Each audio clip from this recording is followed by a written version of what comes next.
আসসালামু আলাইকুম। আজকে আমার ফার্মের মুরগির 42তম দিন। তো এর মাঝে 3-4 দিন আগে আমি 10টা মোরগ আর কি সেল দিয়ে দিছি 100 টাকা করে, 1000 টাকা।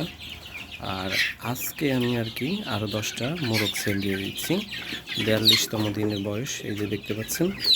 এই দুটাকে লাস্ট দেখাচ্ছি, আরও 8টা আর কি নিচে মানে পাশে বেঁধে রেখেছি। আর এই দুটা মোট 10টা। তো এখানে মোট আর 61টা থাকলো। এর ভিতরেও অনেকগুলো মোরগ আছে আর কি।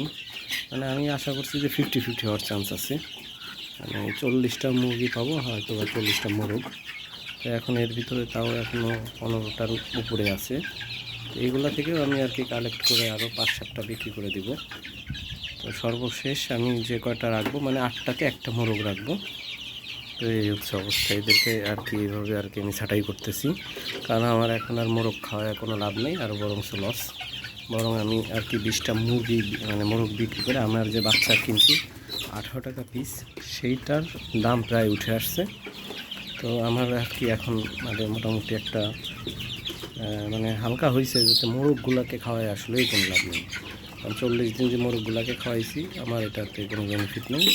100 টাকা করে বেচতে পারছি, এই জন্য আর কি মোটামুটি নিজের কাছেই ভালো লাগতেছে। তো এই হলো অবস্থা। তো সবাই কমেন্ট করে জানাবেন যে আসলে আমি 100 টাকা করে এই সাইজের মোরগ বিক্রি করে মানে লস হলো না লাভ হলো। 100 টাকা পার পিস মুরগি আমি একটাও বিক্রি করতেছি না, শুধুমাত্র একটা মুরগি ঠ্যাং করে গেছিলো, যার কারণে সেটাকে আমি আর কি সরাই ফেলছি।